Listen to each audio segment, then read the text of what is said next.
das paradas mais cabulosas que envolve criança em conteúdo nefasto é o caso do Ítalo Santos com a Camininha. Um vídeo que abalou o Brasil. Desde que o youtuber Felca publicou o vídeo Adultização no dia 6 de agosto, a discussão sobre proteção de crianças e adolescentes nas plataformas digitais tomou conta do debate público. Na última sexta-feira, o influenciador Ítalo Santos foi preso. Ele tinha sido denunciado por Felca por explorar imagens sexualizadas de menores de idade nas redes sociais. No Congresso, dezenas de projetos de lei foram apresentados para combater a sexualização de crianças e adolescentes nas plataformas. Os textos vieram de parlamentares de todo o espectro político e a Comissão de Constituição e Justiça do Senado convidou Felca para uma audiência pública. O governo Lula quer emplacar um projeto de lei que prevê o bloqueio temporário de 30 dias para plataformas que não removerem conteúdos ilícitos após notificação da Autoridade Nacional de Proteção de Dados. Outro projeto do senador Alessandro Viana, do MDB, já foi aprovado no Senado e também tem apoio integral do governo Lula. Agora o texto deve ir para votação na Câmara. Já a extrema-direita, embora também tenha apresentado projetos para endurecer as regras nas redes sociais, afirma que o tema pode servir de pretexto para a censura no ambiente digital. A comoção causada pelo vídeo de Felca pode fazer avançar a regulação das redes sociais? Em meio a tantos projetos, como escolher o mais adequado? A força da extrema-direita no Congresso pode esvaziar o debate? Olá, está começando o BDF Entrevista. Eu sou Luana Ibelli, aproveito para cumprimentar você que está aqui com a gente, seja assistindo pelo YouTube do Brasil de Fato ou pela Rede TVT, ou ouvindo a gente pela Rádio Brasil de Fato. Um grande abraço para você, obrigada, viu, pela sua companhia. E hoje, para a gente debater esse assunto da adultização e do impacto que isso tem causado no Congresso e no país também, né? Eu recebo aqui comigo a advogada especialista em direitos digitais e membro também do Conselho do Instituto NUPEF, Flávia Lefevre. Flávia, obrigada, viu, por estar aqui. Desculpa o trava-língua no seu nome, seja muito bem-vinda. Estou acostumada. Obrigada, Luana. Obrigada pela oportunidade. Bom, eu também recebo outro convidado, João Francisco Coelho, advogado de digital do Instituto Alana. Bem-vindo, João. Boa tarde, Luana. Obrigado pelo convite. Boa tarde também a Flávia. Então vamos fazer esse papo aqui nós três, né, sobre esses aspectos muito importantes. No final das contas, esse debate ganhou o Brasil e tem acelerado essa discussão. Começo com você, Flávia. Demorou demais, né, para esse debate tomar essa proporção. Não é de hoje que especialistas têm alertado sobre esse problema. E agora a gente tem uma disputa ideológica, uma corrida dentro do Congresso Nacional. Na sua opinião, Flávia, o que não pode ficar de fora desse debate? Bom, Luana, o que não pode ficar de fora desse debate é especificamente colocar o foco agora da atuação regulatória sobre as plataformas. Porque, no que diz respeito à atuação criminosa de pedófilos, a gente tem sim uma atuação da polícia, né, investigando, prendendo. Existe um trabalho da polícia, ainda que pudesse ser mais eficiente no âmbito das redes sociais, mas existe um trabalho real e objetivo das polícias.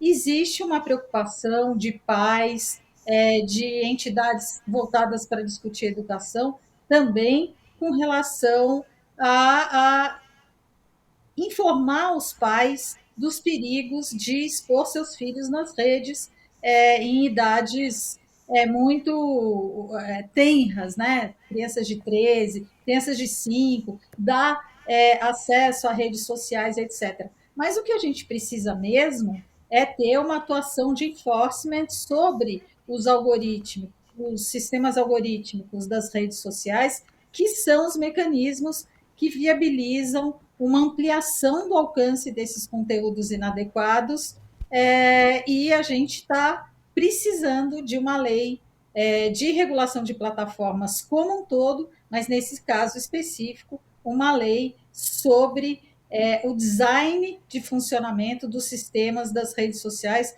no que diz respeito ao trato de crianças e adolescentes. Pois é, e aproveito para chamar o João, né? Vocês no Instituto Alana têm falado há muito tempo sobre isso, né, João? Falando do trabalho infantil nas redes, falando até da questão das bets, enfim. Como você vê esse movimento que agora surge de fortalecimento dessa pauta e o que, na sua opinião, também não pode ficar de fora quando a gente fala desse assunto e agora, né, que está se desenhando uma regulação para proteger crianças e adolescentes nesse contexto? Perfeito, Luana. Como você e a Flávia trazem, esse tema, na verdade, ele não é novo, né? Ele ganhou uma projeção muito grande agora, graças a esse vídeo do Felca, mas eu já trabalho, né, há 4 anos no Instituto Alana, e ao longo desses 4 anos eu vi esse debate sobre as crianças na de caras diferentes, assumir diversos contornos igualmente preocupantes ao longo dos anos, né? Então agora a gente está falando da exploração sexual de crianças e adolescentes na internet, mas no ano passado a gente viu, por exemplo, uma avalanche de publicidade de bets feita por e para crianças também nas redes sociais. Em 2023, a gente se deparou com aquela avalanche assustadora de violência contra as escolas, também fomentada nas redes sociais, que estimulavam muitas crianças e muitos adolescentes à radicalização. No ano passado também ganhou projeção a discussão sobre a saúde mental de crianças e adolescentes e os impactos do uso excessivo de redes sociais sobre a saúde de pessoas. Então, o que eu quero dizer, com aquilo que a Flávia trouxe, é que a gente precisa parar de encarar cada um desses debates fragmentada e passar para olhar por que está por detrás desses cenários todos, né? E por detrás desses cenários todos está um de negócios que hoje impera no ambiente digital, baseado sobretudo na maximização da captura da atenção dos usuários e de seus dados pessoais e num estímulo, né, à ação, inclusive de crianças e adolescentes, que precisa de alguma maneira ser objeto de intervenção do poder público, porque tem gerado prejuízos relacionados à sexualização e à exploração sexual de crianças e adolescentes, mas outros aos seus direitos. E eu, concordando aqui inteiramente com a Flávia, acho que isso não pode ficar de fora desse debate, até porque é possível achar soluções para essa questão que passem pela prevenção e não simplesmente pela repressão desses crimes. João, a gente cortou um pouquinho, né? Teve alguns cortes na sua fala, mas a gente entendeu bem o contexto geral, que é justamente a gente trazer para esse lado da regulação, né? E é um debate que já vem sendo feito há muito tempo, com amplas consequências, né? Que já vem aí de muito tempo. Você falou da questão das escolas, né? Dos ataques das escolas, que foram também motivados por essas comunidades online, que tem essa questão da radicalização das crianças e adolescentes, ou seja, a gente não está falando só de adultização, hipersexualização, mas a gente está falando de todo um contexto que movimenta ódio nas redes. E aí eu quero entrar na questão, né, que está dando a polêmica no Congresso, ou movimentando também a extrema-direita para barrar esse projeto. O que a gente sabe até o momento é que o projeto está bem avançado, tá? Essa proposta que tem mais chances aí de ir à votação é o PL 2628 de 2022 do senador Alessandro Vieira. E ele foi aprovado pelo Senado em novembro de 2024. Então, olha só, já faz tempo que isso está sendo discutido e ele está mais avançado. A oposição falou ali em barrar, né, tentar obstruir, mas parece que já tem uma movimentação grande e que ele deve ganhar muitos votos ali dentro do Senado, mas tem alguns pontos que a oposição tenta chamar a atenção, né, e a gente vai debater esses pontos. Começando que essa lei valeria para todo produto ou serviço digital que possa ser acessado por crianças e adolescentes. A gente está falando de redes sociais, jogos, aplicativos, softwares, serviços online.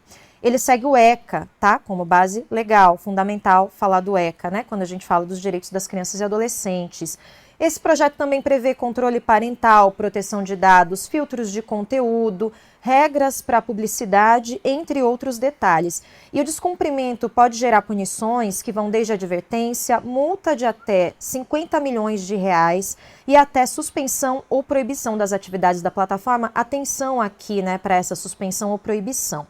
E aí justamente isso deu polêmica, Flávia. E aí eu volto para você, né?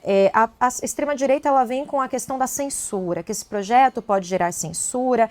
Então, eles focam no âmbito da responsabilização das plataformas, né, na retirada do termo acesso provável, porque, como eu expliquei ali no começo, são plataformas que são conteúdos direcionados a crianças e adolescentes ou de acesso provável, eles querem tirar esse trecho da lei, e também essa questão da responsabilização. Flávia, de onde vem a preocupação da extrema-direita com esses dois pontos em específico dessa lei que está bastante avançada, né, para ser votada lá no Congresso? Olha, Luana, a preocupação é a mesma que a gente assistiu no debate do projeto de lei 2630, que se propôs a regular a transparência, responsabilidade e liberdade de expressão na internet, que trazia uma série de disposições, assim como está previsto nesse PL 2628, né, que já foi aprovado pelo Senado e que foi objeto de diversas audiências públicas, debates, etc., e por isso que se diz que ele está maduro. E aí a gente sabe que a extrema-direita tem uma preocupação muito grande em manter a desregulamentação das plataformas, porque historicamente, não só aqui no Brasil, mas em outros países, ela vem se utilizando das falhas sistêmicas de segurança desses sistemas algorítmicos que propiciam, por conta do modelo de negócios que o João já se referiu, baseado em coleta de dados, em captação de atenção e ampliação de alcance de conteúdos que gerem muito engajamento, né? E aí eu lembro que esses sistemas, eles não ampliam o alcance só quando recebem para fazer isso, mas eles são calibrados para realizar recomendação de conteúdos que gerem muito alcance, muito engajamento, porque as plataformas ganham em cima de captação de dados para fazer perfilização e, consequentemente, ganhar dinheiro em cima disso, que isso é assim que funciona. 90% da receita dessas grandes big techs vem da publicidade. Então, a preocupação da extrema-direita é essa. Aliás, o Instituto Democracia em Cheque, que faz levantamentos sobre discursos de ódio, desinformação, etc., na internet, logo em seguida a divulgação do vídeo do Felca, mostrou que entre os parlamentares de direita houve muito mais reação ao vídeo do que na esquerda. E que o foco da resposta da direita a esse vídeo eram propostas de criminalização, de aumento de penas, mas nada voltado para a regulação. E, ao contrário, no campo da esquerda, dos parlamentares que reagiram a isso, a proposta era a regulação, como vem sendo tentado desde o PL 2630. Então, nós vamos enfrentar, sim, uma batalha grande, inclusive porque nesse projeto de lei ele está lá previsto, ele só vai entrar em vigor 1 ano depois da sua aprovação, né? E aí a gente precisa ter alguma coisa a curto prazo. E nesse sentido eu lembro que nós temos, como você já falou, o Estatuto da Criança e do Adolescente, nós temos o Código de Defesa do Consumidor, nós temos 2 resoluções do CONANDA, né, que é o Conselho Nacional de Defesa dos Direitos das Crianças e dos Adolescentes, feitas editadas nesse governo, em 2024, tratando do ambiente de crianças e adolescentes no ambiente digital, e a cartilha, o guia de uso de telas por crianças e adolescentes, que o governo soltou agora esse ano. Mas a gente precisa mais do que isso. A gente precisa fazer valer as leis, a gente precisa de enforcement sobre as plataformas, enquanto a gente faz um embate no parlamento com a ultradireita. Pontos importantíssimos para a gente ir aprofundando um a um, né, Flávia? Eu aproveito para chamar o João. João, justamente nesse ponto que a Flávia está falando, que você já trouxe na sua primeira fala, né, um dos pontos da lei é a remoção imediata de qualquer conteúdo que viole os direitos de crianças e adolescentes, sem precisar de ordem judicial. Esse é um ponto de bastante atenção que também gera aí, né, a discordância da extrema-direita.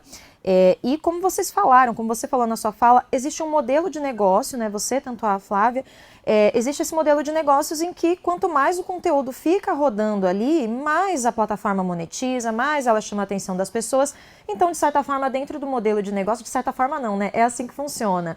Se o conteúdo demora para cair, a plataforma já lucrou. A gente também entrevistou uma especialista aqui nesse programa na semana passada, né, assim que o vídeo repercutiu, e ela fala justamente desse poder das plataformas e como não interessa dentro desse modelo de negócio.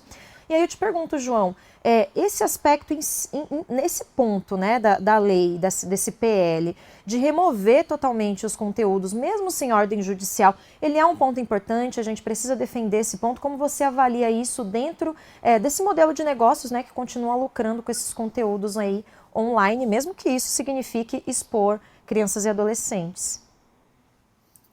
Perfeito, Luana. Eu acho que sobre esse ponto é muito importante chamar a atenção para o artigo em específico do PL que trata, né, dos conteúdos com relação aos quais as plataformas têm que agir, para que a gente perceba também que é um PL que trata de fato da proteção de crianças e adolescentes na internet e que trata dessa questão em termos que estão acima de qualquer tipo de divergência política ideológica, percepção. O que eu quero dizer com isso, né? Se a gente pega o artigo, que é o artigo que trata dos conteúdos com relação às plataformas devem agir, conteúdos como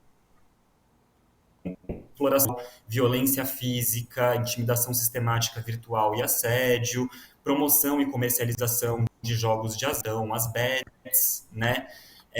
Todos esses me parecem conteúdos com relação aos quais não existe qualquer dúvida, né, sobre a ilegalidade e sobre o fato de que eles devem ser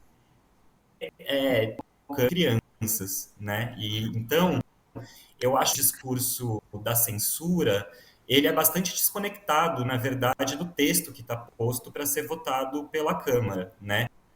Não existe nada ali que possa ser criado como uma forma de censura, uma vez que se entenda que são conteúdos com relação aos quais as plataformas devem agir.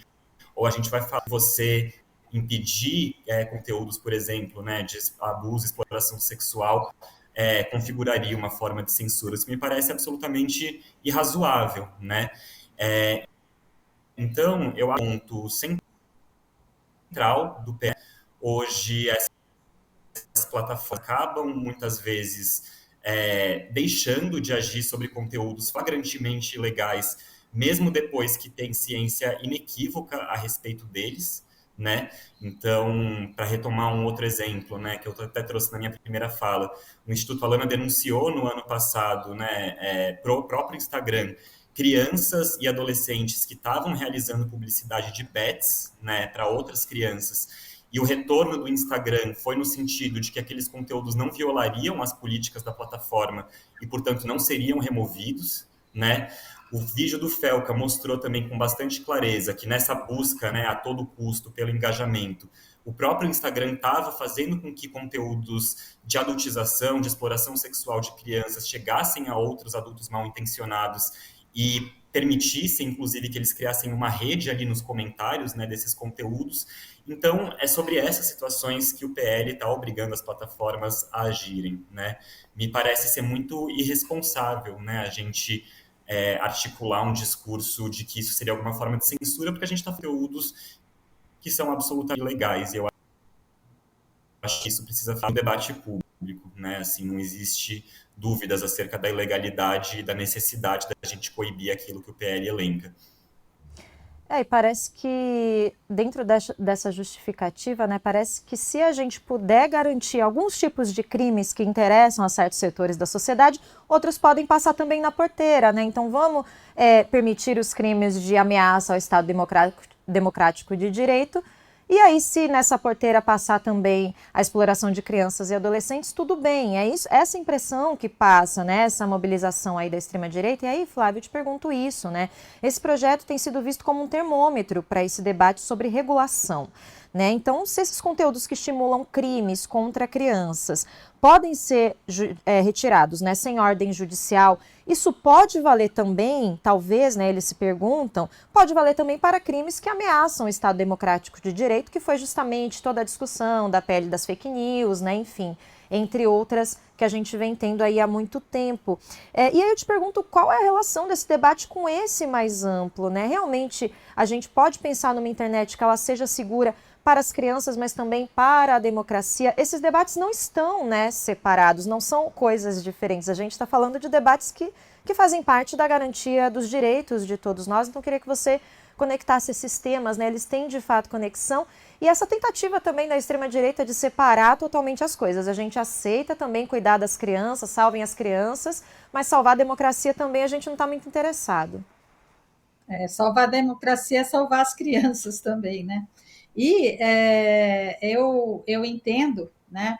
É fácil da gente entender, olhando o histórico de atuação da ultradireita nas redes sociais, especialmente desde as eleições de 2018, o que aconteceu nas eleições de 2022, etc., porque justamente eles veem em ações previstas por normas que inviabilizem a monetização e ampliação de alcance de discursos de ódio, de desinformação e etc., como algo que restringe a liberdade de expressão. Agora, eles têm que lembrar, né, por mais revoltados que estejam com a decisão do STF a respeito da constitucionalidade do artigo 19, que essas questões já estão na decisão do STF, né?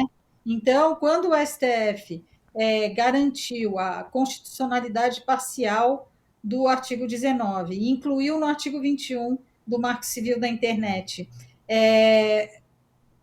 crimes e conteúdos que expressem crimes, né, relacionados a questões ligadas ao ataque ao Estado Democrático de Direito, a misoginia, a racismo, a ataques contra LGBTQIA+, e tudo isso, isso já está na decisão do STF, por mais que a gente possa refletir a respeito do processo todo que levou o STF a ter que fazer uma espécie de regulação das plataformas, justamente por causa dessa conjuntura, né, de a gente ter uma conformação do Congresso Nacional hoje pesando muito mais para a direita e para a ultradireita, e recebendo, né, acolhendo de forma muito clara as demandas das big techs, aí a gente entende qual é o problema. E claramente, né, aprovando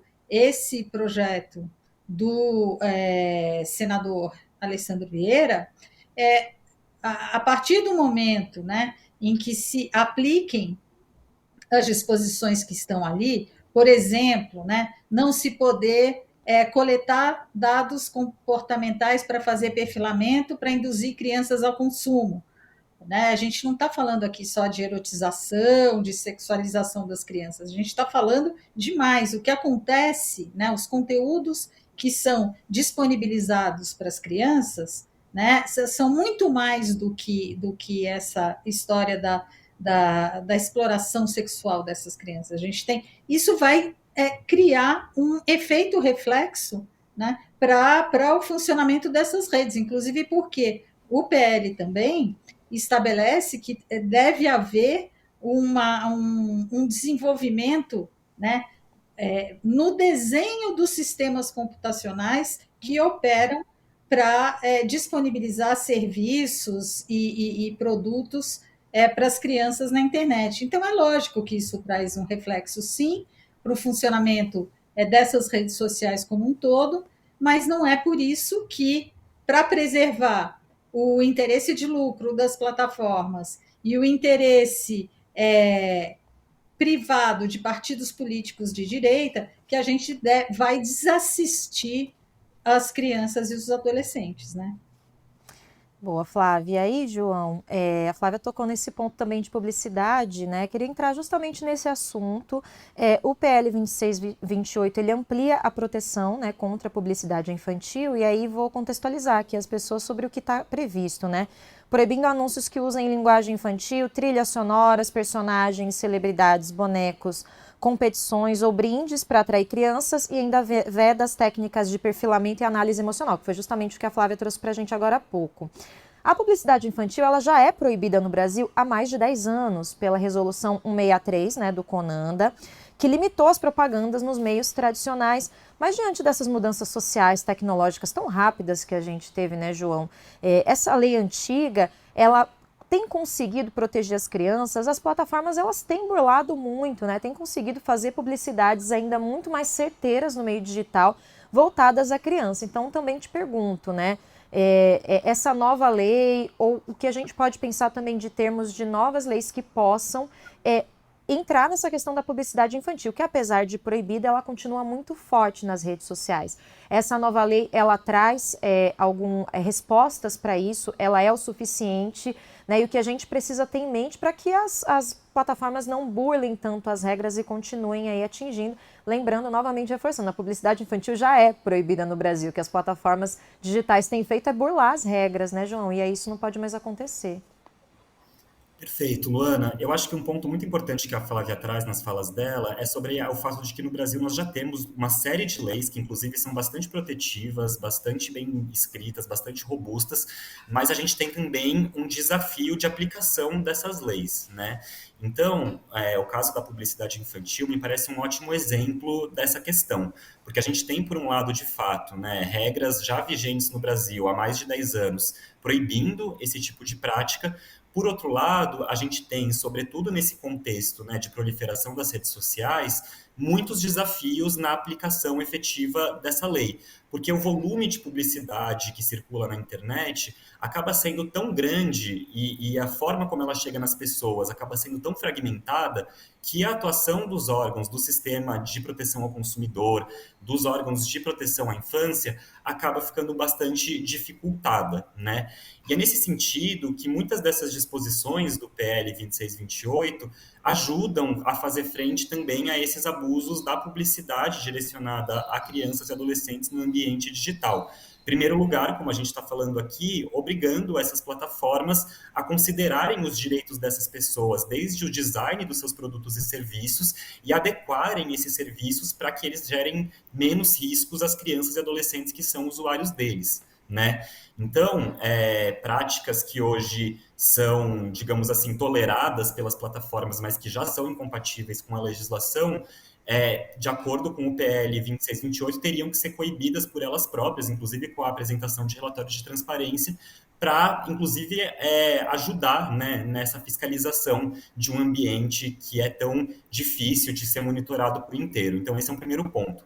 Para além disso, algumas práticas que se desenvolveram, né, no ambiente digital, no que diz respeito à publicidade, são ainda mais abusivas que as práticas que a gente via quando o meio de comunicação em massa por excelência era a televisão, né? Então, hoje no ambiente digital, existe a possibilidade de você usar dados pessoais dos consumidores para traçar perfis comportamentais deles e direcionar a publicidade a essas pessoas de uma maneira microsegmentada, né?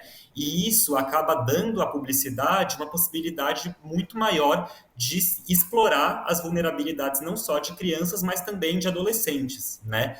Tem um memorando interno da Meta, né, que eu sempre gosto de trazer à baila, porque é um documento antigo, mas que eu acho que é muito ilustrativo, né, dos abusos dessa nova forma de publicidade que está no ambiente digital.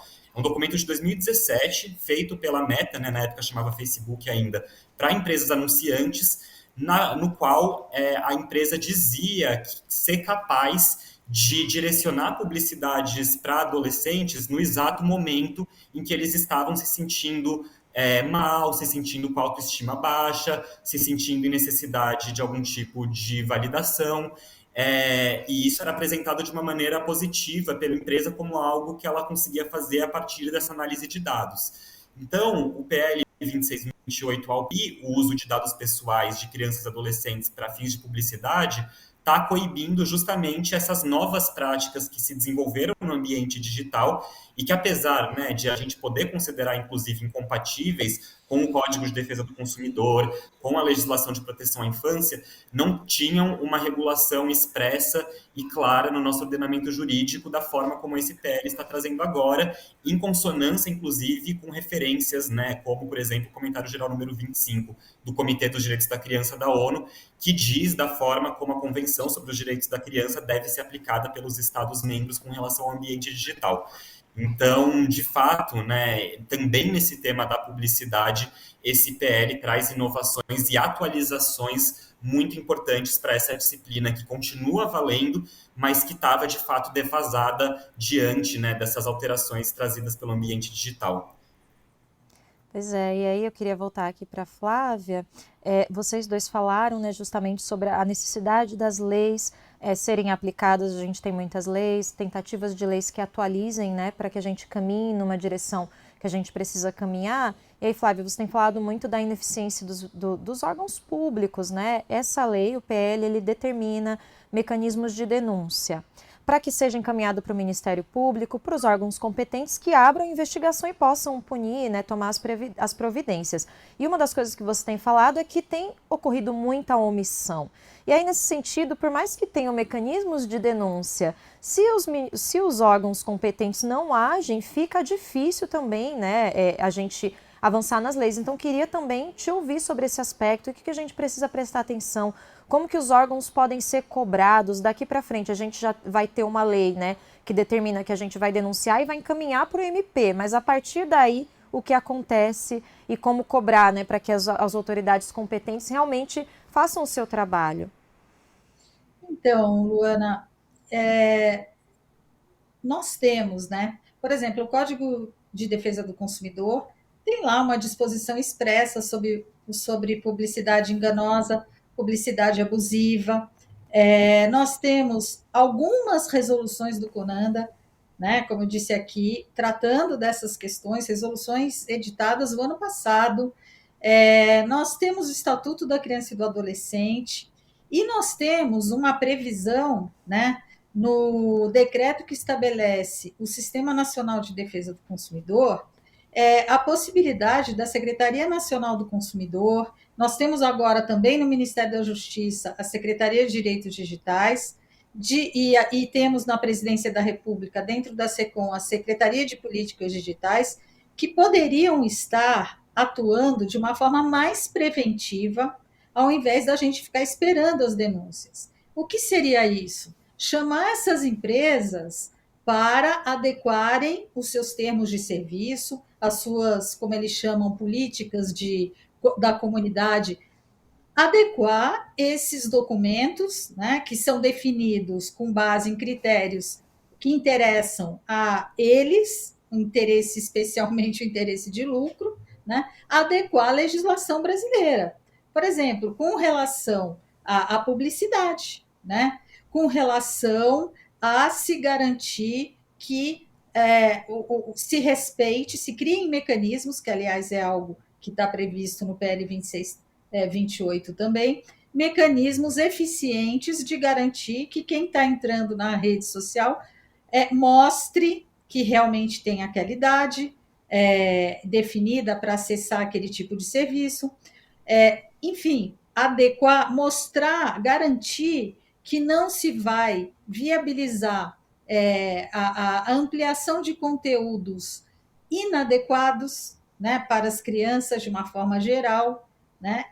Por quê? Porque o Código de Defesa do Consumidor também, assim como o Estatuto da Criança e do Adolescente, demandam e trazem previsão expressa de que as empresas que operam no Brasil têm que garantir no seu ambiente segurança, né? E no caso das crianças, muito mais, porque no Estatuto da Criança e do Adolescente tem lá criminalizando dispositivos que criminalizam a exploração da imagem das crianças, quem venda, quem divulgue, quem faça um uso abusivo dessas crianças. Então, eu reitero aqui, eu acho que a gente precisaria ter uma ação dos órgãos governamentais, para além do Ministério Público, mas as secretarias que também têm a atribuição de firmar termos de compromisso para adequação dos termos de serviço da plataforma à legislação brasileira.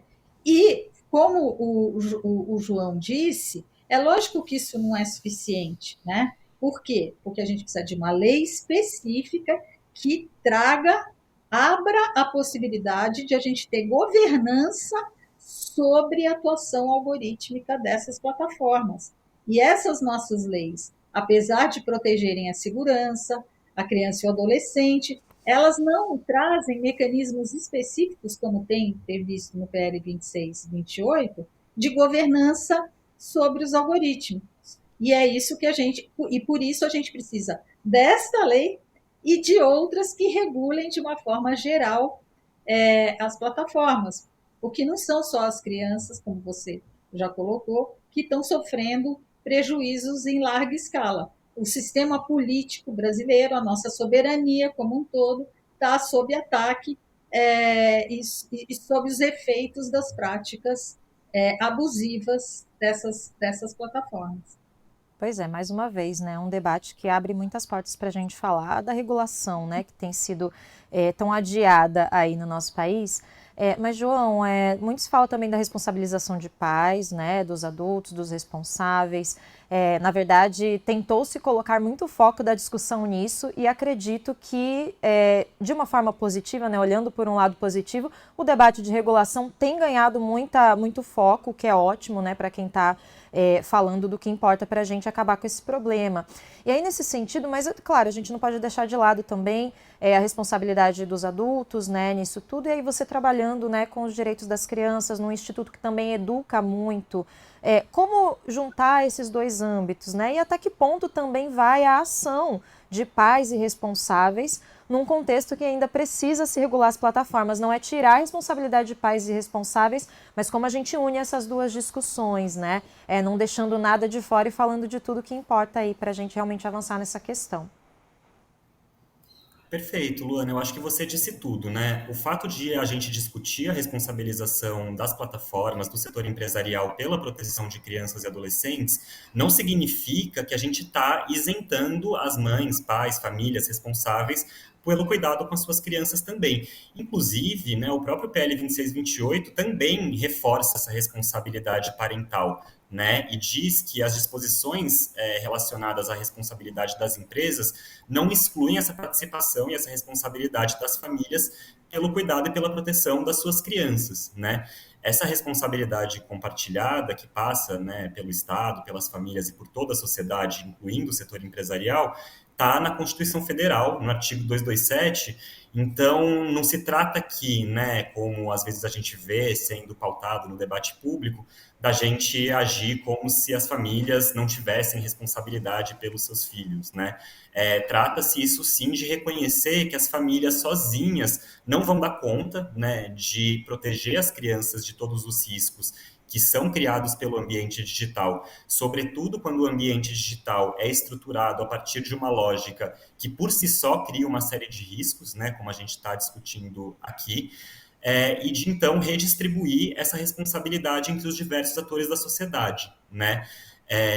E claro, mais uma vez, reconhecendo esse papel primordial da família pela proteção das crianças e equipando, né, as famílias também de instrumentos para que elas possam efetivamente cuidar dos seus filhos no ambiente digital e garantir que eles estejam protegidos dos riscos da internet como um todo, né? Para isso é imprescindível que a gente tenha campanhas públicas, né, de educação midiática, campanhas de divulgação do material que está excelente, né, divulgado pela SECOM esse ano, que é o guia de tela sobre o uso consciente de dispositivos digitais para crianças e adolescentes, garantindo também, né, que nos serviços digitais de provável acesso por crianças e adolescentes haja a possibilidade de uma mediação parental oferecida pela própria plataforma. Então, de novo, né, não se trata de excluir a responsabilidade de ninguém, pelo contrário, né, trata-se de reconhecer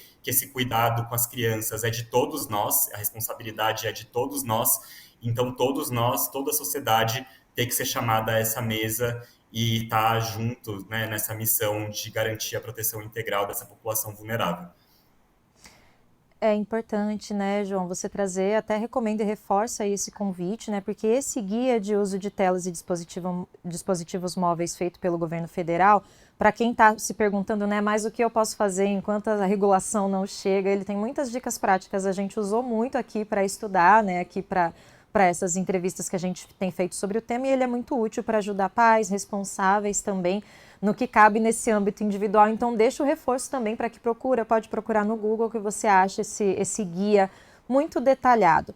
Bom, vamos para as nossas considerações finais, a gente está chegando no final da nossa entrevista e queria ouvir vocês, então, dá para a gente ter esperança, Flávia, de que a gente vai conseguir avançar nesse debate, aproveitando essa grande mobilização nacional pelo tema, né? Claro, como a gente falou ao longo de todo o programa, sem deixar o que importa de fora, que é a regulação das mídias, mas também protegendo a infância, né, no Brasil. Olha, Luana, eu quero ser otimista e quero acreditar que o, o deputado Hugo Mota, né, presidente da Câmara, disse que vai pautar para quarta-feira a votação da urgência para aprovação desse projeto. Eu espero que isso aconteça. Eu espero que se crie um ambiente dentro da Câmara onde predomine, como o João disse, o bom senso e a razoabilidade, porque a gente não pode ficar nessa situação. Lembrando que, sendo aprovada a lei, a gente ainda tem mais um ano para ela entrar em vigor. Agora, eu também não quero ser ingênua e deixar de considerar a conjuntura e o quadro geral político que a gente está enfrentando agora, né? Porque as big techs têm hoje o respaldo do governo dos Estados Unidos, são empresas que atuam com um poder de mercado absurdo a nível planetário, né? E que tem clara definição política, ideológica e claros interesses econômicos que vão de encontro ao nosso objetivo de regular as plataformas, e a gente tem esse embate hoje entre o governo dos Estados Unidos, que está atacando a soberania brasileira, fazendo referência expressa a esse caso de regulação das plataformas, seja pela decisão do STF, do Supremo Tribunal Federal, seja por qualquer tentativa de se aprovar leis que botem freio à atuação abusiva que essas plataformas têm adotado, causando tanto prejuízo para a nossa democracia quanto para as nossas crianças e adolescentes. Então, vamos torcer, né, para que isso aconteça, mas vamos torcer também para que os órgãos encarregados chamem essas empresas, independentemente do que vai acontecer agora na votação no Congresso, para adequarem suas condutas às leis brasileiras.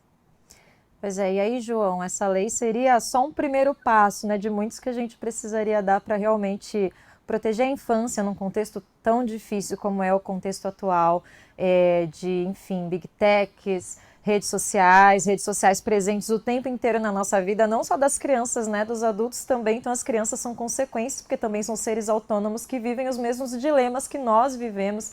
Então é um primeiro passo, né, para a gente avançar. Com certeza, Luana, e eu sou muito otimista, para ser sincero, né? Eu acho que se eu não fosse otimista, já tinha largado essa vida e ido fazer outra coisa, porque eu acredito muito, né, assim, que essa é uma agenda com a qual a gente vai conseguir contar com o bom senso dos parlamentares, a gente vai conseguir contar com a mobilização da sociedade, porque é uma agenda que, como eu disse, está acima, né, de qualquer consideração político-partidária. A gente está falando da proteção de pessoas hipervulneráveis, né, e isso precisa vir em primeiro lugar, segundo a própria Constituição Federal, né. Eu acredito que no Brasil a gente já tem um debate de muito acúmulo, né, com relação à proteção das crianças nesses ambientes. A gente tem visto, né, movimentos saírem da sociedade civil representando uma insurgência, né, contra os prejuízos que o ambiente digital e a forma como ele vem se estruturando tem causado às nossas crianças. Então, a gente tem, por exemplo, movimentos como o Movimento Desconecta, né, que propõe uma aliança de mães e de pais para que o uso de smartphone seja postergado. Então, esse é só um exemplo, né, mas que eu acho que ilustra muito bem essa reação mesmo, né, da sociedade brasileira a essa situação de iniquidade que está posta, né? E eu acredito que essa reação ela não vai parar, até porque os problemas também não vão se resolver sozinhos, e eu acredito sim que a gente vai conseguir construir essa aliança para fazer valer os direitos da criança também no ambiente digital e garantir esses patamares mínimos de proteção que, como você diz, né, não vão ser uma bala de prata, não vão esgotar essa discussão, ainda vai ter muita coisa para ser feita, principalmente no sentido de garantir a aplicação da lei, mas eu acredito sim, sem querer ser ingênuo, né, mas que a gente vai conseguir avançar e vamos continuar trabalhando para isso. Tá bom. João, aproveito para te agradecer, viu, pela sua participação, aproveitando que você fez essa última fala. Obrigada, viu, por toda essa colaboração. E vamos acompanhar, né, para ver quais vão ser os próximos passos, torcendo para que o desfecho seja o melhor, né, para toda a sociedade. Obrigada, viu? Obrigado, Luana, eu que agradeço, fico à disposição. Flávia, obrigada pela participação também, por todos os comentários. Com certeza ajudaram muito a gente a entender esse contexto e o que a gente precisa ter atenção para avançar em tudo isso. Obrigada. Eu que agradeço, pessoal, e tudo de bom. E vamos ficar em cima dos parlamentares essa semana. Isso aí. Lembrando que esse projeto deve ser votado, né, na quarta-feira, então a gente fica prestando muita atenção por aqui. E é isso, gente. Aproveito para te agradecer mais uma vez pela companhia até aqui. Lembro você que o BDF Entrevista ele é exibido de segunda a sexta, sempre às 7 da noite, no YouTube do Brasil de Fato, na Rádio Brasil de Fato e também na Rede TVT. Então te vejo no próximo programa. Até lá. Tchau.